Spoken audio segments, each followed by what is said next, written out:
एक सवाल जो पूछा गया यहाँ पे कौन सा सही सुमेलित नहीं है। यहाँ पर 4 विटामिन न्यूट्रिशंस के नाम दिए हुए हैं, उससे की कमी से होने वाली समस्याओं के भी नाम दिए हुए हैं।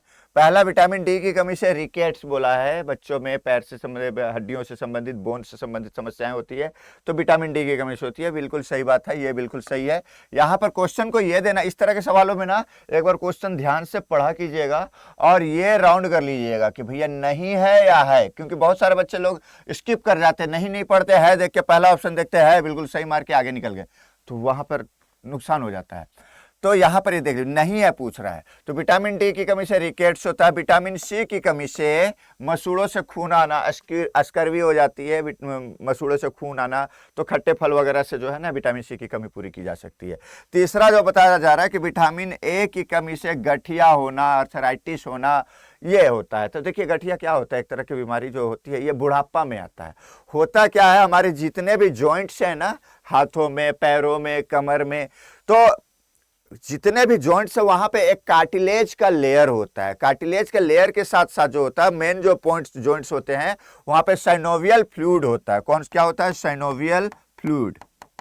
साइनोवियल फ्लूइड जो होता है, इसका काम मेन क्या काम था, ये ग्रीसिंग का काम करता है। ग्रीसिंग का मतलब लुब्रिकेंट की तरह यूज होता है, लुब्रिकेंट की तरह यूज होता है, समझ लीजिए। और वो स्मूथली मूवमेंट होने देता है हमारे शरीर के। जैसे घर के दरवाजों में देखिएगा, कभी कभी घर के दरवाजा में चोए चोए करके आवाज करे, खोलिए तब चोए एक बार, बंद कीजिए तब एक बार चोए करता है, तो उसमें क्या होता है, तो देखिए घर के गार्जियन चाहे कोई भी बोलते हैं यार थोड़ा सा तेल डाल दो उसमें, तो उसमें हम लोग ना ग्रीस, तेल या कुछ भी ऑयल वगैरह डाल देते हैं, फिर देखिएगा आराम से फिर आवाज बंद हो जाता है। क्यों, वो जो तेल की कमी से बहुत ज्यादा रूखापन हो जाने की वजह से फ्रिक्शन ज्यादा होता है, फ्रिक्शन ज्यादा होगा तो रगड़ ज्यादा होता है, तो वो आवाज करता है। सेम वे हमारे शरीर में भी होता है कि अगर ये साइनोवियल फ्लूइड जवानी में, चाहे एक उम्र की अवस्था तक तो ठीक ठाक रहती है, कोई समस्या नहीं होती है। अगर कभी पेन होता भी है तो थकावट वाली, बहुत ज्यादा फिजिकल वर्क करने के कारण होता है। लेकिन बुढ़ापे में क्या हो जाता है ना कि एक तो ऊर्जा शरीर के हर एक ऑर्गन की डाउन हो ही जाती है, दूसरी बात ये साइनोवियल फ्लूइड सूख जाता है, एकदम ड्राई हो जाता है।